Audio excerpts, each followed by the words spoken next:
Hello guys, അപ്പോൾ ഇന്നൊരു ചെറിയൊരു ഈവനിങ് ഔട്ടിങ്ങിലേക്ക് നമുക്ക് പോയാലോ? നിങ്ങളെയും ഞാൻ കൂട്ടിക്കൊണ്ട് പോവാം. വലിയ ഔട്ടിംഗ് ഒന്നും അല്ല കേട്ടോ, ഞങ്ങളുടെ വീടിനടുത്തൊന്നും നടക്കാറിങ്ങിയതാണ്. ഇവിടെ അടുത്ത് തന്നെ ഒരുപാട് കടകളുണ്ട്. Super market, bakery, barber shop, car wash, അത് ഇത് അങ്ങനെ കുറേ. അങ്ങനെ ആവശ്യമായിട്ടുള്ള മിക്ക സാധനങ്ങളും ഇവിടെ നിന്ന് തന്നെ ഞങ്ങൾക്ക് കിട്ടും. ഏകദേശം ഒരു 10 മിനിറ്റ് നടന്നാൽ ഞങ്ങൾ സ്ഥിരമായി ചായ കുടിക്കാൻ പോകുന്നൊരു കടയുണ്ട്. സ്ഥിരം എന്നല്ല, ഞങ്ങൾ പോവുകയാണെങ്കിൽ ഈ കടയിലേക്കാണ് പോവാറ്. ഏകദേശം ഒരു 7:30 ആയിട്ടുണ്ടായിരുന്നു കേട്ടോ. അപ്പം നടന്ന് ഞങ്ങളങ്ങനെ ചായക്കടയിലെത്തി. അതുകൊണ്ട് മിക്ക സ്നാക്കുകളും തീർന്നിട്ടുണ്ടായിരുന്നു. ബാക്കി ഉണ്ടായിരുന്നത് കട്ട്ലേറ്റ്, പിന്നെ പേരറിയാത്ത ഏതോ 2 സാധനങ്ങളായിരുന്നു. അങ്ങനെ ഞങ്ങൾക്ക് പേരറിയണ കട്ട്ലേറ്റിനെ ഞങ്ങൾ വാങ്ങാമെന്ന് വിചാരിച്ചു. എല്ലാവരും ഇങ്ങനെ ചായ ഓർഡറാക്കി. ഞങ്ങൾ ചായയും കട്ട്ലേറ്റും ഒക്കെ കഴിച്ച് കുറച്ച് നേരം അവിടെ ഞങ്ങൾ നിന്നു. ഇരിക്കാൻ സ്ഥലമൊന്നുമില്ല, നമ്മൾ നിന്ന് തന്നെ കുടിക്കണം. ഇതാ ഈ കണ്ടവരൊക്കെ ഉണ്ടല്ലോ, ഇതൊക്കെ ചായക്കടയുടെ സ്ഥിരം അതിഥികളാണ്. എപ്പോഴും ഒരു 3 കൂട്ടുകാർ ഒരുമിച്ചാണ് വരാറ്. കഴിച്ചിട്ട് തൊട്ടടുത്തുള്ള ഒരു ഇന്ത്യൻ സ്വീറ്റ്സ് എന്ന് പറഞ്ഞിട്ടൊരു കടയുണ്ട്. ഞങ്ങൾ അങ്ങോട്ടാണ് ഇത് പോയത്.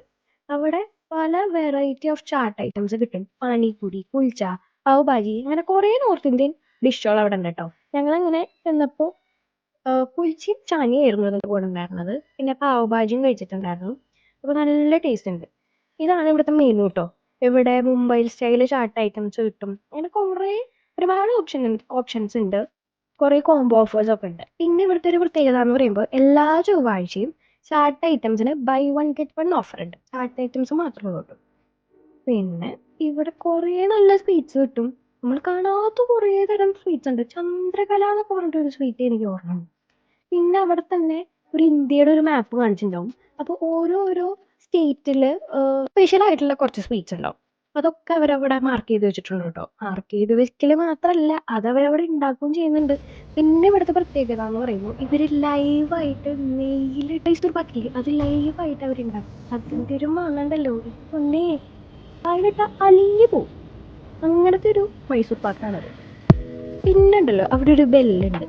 നമുക്ക് ഫുഡ് ഇഷ്ടപ്പെട്ട് കഴിഞ്ഞാൽ ആ ബെല്ല് പോയിട്ട് നമുക്ക് അടിക്കാം. അതിൻ്റെ അർത്ഥം എന്താണ്? നമുക്ക് ഫുഡ് ഇഷ്ടമായി. അത് ഞാൻ പക്ഷെ ഇതിൽ വീഡിയോയിൽ എടുക്കാൻ മറന്നുപോയി. പിന്നെ ഞങ്ങൾ ഈ ബാക്കോല് പോകണമെന്ന് വിചാരിച്ചു. മെയിനായിട്ട് ഞങ്ങൾ ചായ കുടിക്കാനുള്ള ഉദ്ദേശത്തിലാണ് പോയത്.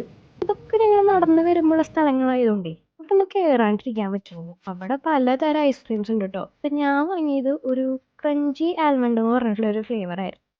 അതിൽ ആൽമണ്ടിന് എന്തോ കരിയിച്ചെടുത്ത പോലെ ഉണ്ടായി. ഞാൻ ഈ ആൽമണ്ടൊക്കെ തുപ്പിക്കളയിലായിരുന്നു എന്നെ അവിടുത്തെ പണി. പിന്നെ ഞങ്ങൾ വാനില ഐസ്ക്രീം ട്രൈ ചെയ്തു. പിന്നെ കുക്കീസ് ആൻഡ് ക്രീംസും ട്രൈ ചെയ്തു. ഇതൊക്കെ അവിടെ ഉള്ള സ്വീറ്റ്സ് ആണ് കേട്ടോ. സ്വീറ്റ്സ് എന്ന് പറയുമ്പോൾ ചോക്ലേറ്റ്സ്. ഇതൊക്കെ അവരുണ്ടാക്കുന്നതാണെന്നാണ് എനിക്ക് മനസ്സിലായത്. ഇതിൽ കുറേ ഡിഫറെൻറ്റ് വെറൈറ്റി ഫ്ലേവേഴ്സും ഉണ്ട്. സ്ട്രോബെറി ബേസ്റ്റ് എന്നൊക്കെ പറഞ്ഞിട്ടുണ്ടായിരുന്നു. പിന്നെ എന്തോ ഡ്രൈ ഫ്രൂട്ട്സ് ഒക്കെ, ഈ ക്രാൻബെറി ഒക്കെ ഇട്ടിട്ടുള്ള ചോക്ലേറ്റ്സ് ഒക്കെ ഉണ്ടായിരുന്നു. ഞങ്ങൾ മാത്രമാണ് കേട്ടോ അവിടെ ഉണ്ടായിരുന്നത്. അതിങ്ങനെയാ നേരെ ഒരുപാടായിട്ടുണ്ടായിരുന്നു. ഇത് കഴിഞ്ഞിട്ട് നടന്നു വരുമ്പോഴായിരുന്നു അവിടെ തന്നെ ഇങ്ങനെ റോഡ് സൈഡിൽ ഇങ്ങനെ കമ്മല്, മാല, വള അങ്ങനെയൊക്കെ വിൽക്കുന്നത് ചേട്ടനുണ്ട്. അതൊക്കെ കുറേ കാലമായിട്ട് അവിടെ ഉള്ളതാണ്. എന്നാലും കുഞ്ഞു ജുംക്കാത്തിനൊക്കെ 50 രൂപ. പിന്നെ ഏകദേശം ഒരു മാക്സിമം പോയാൽ 200ൻ്റെ ഉള്ളിലാണ്. ഭയങ്കര വലിയ കമ്മലുകളൊക്കെ നമുക്ക് കിട്ടും ഈ 200ൻ്റെ ഉള്ളിലാണ്. ആ ചേട്ടൻ തന്നെ വേറൊരു സൈഡിൽ അതിൻ്റെ തൊട്ടപ്പുറത്ത് തന്നെ കുറച്ച് പുതിയ കളക്ഷൻസ് കൊടുത്തിട്ടുണ്ടായിരുന്നു. മാല, വള, മുന്നേ വളകളൊന്നും ഉണ്ടായിരുന്നില്ല. അപ്പോൾ ഞങ്ങളതൊക്കെ നോക്കിയിട്ട് കുറച്ചൊക്കെ വാങ്ങിയിട്ട് നല്ല കളക്ഷൻസ് ഉണ്ടായിരുന്നു. അങ്ങനെ അവിടെ നിന്ന് ഇറങ്ങി നടന്നു വന്നപ്പോഴാണ് അരുൺ ഐസ്ക്രീം സെൻ്റർ. അപ്പോൾ ആ അരുൺ ഐസ്ക്രീംസിൽ ആ ബൈറ്റ്സ് ഇല്ലേ, അതെനിക്ക് ഭയങ്കര ഇഷ്ടമാണ്. അത് ഏറ്റവും ഇഷ്ടം എനിക്ക് കോട്ടൺ ക്യാൻഡിയാണ്. അപ്പോൾ ഞങ്ങൾ കുറച്ച് കോട്ടൺ ക്യാൻഡിയും പിന്നെ പുതിയതായിട്ടൊരു റെഡ് വെൽവെറ്റിൻ്റെ ഒരു ബൈറ്റ്സ് ഉണ്ട്. അപ്പോൾ അതെടുക്കാമെന്ന് വിചാരിച്ചു. ഐസ്ക്രീം സാൻഡ്വിച്ചും. പിന്നെ അത് കഴിഞ്ഞിട്ട് അവിടെ നിന്ന് ഇറങ്ങിയപ്പോൾ പോകാൻ വഴി കുറച്ച് ഫ്രൂട്ട്സ് വാങ്ങാമെന്ന് വിചാരിച്ചു. ഞാൻ ആദ്യം പറഞ്ഞിട്ടുണ്ടായിരുന്നില്ലേ, ഞങ്ങൾ ഈ അപ്പാർട്ട്മെൻറ്റ് ഇറങ്ങിക്കഴിഞ്ഞാൽ കുറേ സൂപ്പർ മാർക്കറ്റ്സ് ഉണ്ട്. കുറേ അല്ല, ഒരെണ്ണം. അപ്പോൾ അവിടെ നിന്ന് പോണ വഴി കുറച്ച് ഫ്രൂട്ട്സ് വാങ്ങാമെന്ന് വിചാരിച്ചു. അപ്പോൾ അങ്ങനെ അതൊക്കെ വാങ്ങിയിട്ട് ഞങ്ങൾ വേഗം വീട്ടിലെത്തി. വേഗമല്ല, മെല്ലെ നടന്ന് വീട്ടിലെത്തി. ഇതൊക്കെയാണ് കേട്ടോ ഞാൻ അവിടെ നിന്ന് വാങ്ങിയിട്ടുള്ള കമ്മൽ, വളി. ഈ 3 കമ്മലുകളില്ലേ, അതിന് 50 രൂപയുള്ളൂ. പിന്നെ ഈ ഒരു വളയ്ക്ക് എണ്ണത്തിന് 150 കുറച്ചും ക്വാളിറ്റി ഉള്ള സാധനങ്ങളാണ്. നമുക്ക് കുറച്ച് കാലമൊക്കെ നന്നായിട്ട് നമുക്ക് ഉപയോഗിക്കാൻ പറ്റും. അങ്ങനെ ഞങ്ങൾ കുറച്ച് നേരം പുറത്തിറങ്ങി നടക്കാമെന്ന് വിചാരിച്ചു. ഞങ്ങളുടെ ഈ ഒരു പട്ടിക്കുട്ടിയുണ്ട്, അപ്പോൾ അവിടെയും കൊണ്ടിട്ട് നടക്കാമെന്ന് വിചാരിച്ചു. അത്രയേ ഉള്ളൂ. പുറത്ത് നല്ല കാറ്റൊക്കെ വീശുന്നുണ്ടായിരുന്നു. അപ്പോൾ ഇന്നത്തെ വ്ളോഗ് ഇത്രയൊക്കെ ഉള്ളൂ. അപ്പോൾ എല്ലാവർക്കും ഇഷ്ടപ്പെട്ടിട്ടുണ്ടെങ്കിൽ ലൈക്ക് ചെയ്യുക, ഷെയർ ചെയ്യുക, പിന്നെ സബ്സ്ക്രൈബ് ചെയ്തിട്ട് സപ്പോർട്ട് ചെയ്യുക. മറ്റൊരു വീഡിയോ ആയിട്ട് വേറൊരു ദിവസം വരാം. അപ്പോൾ എല്ലാവർക്കും ബൈ.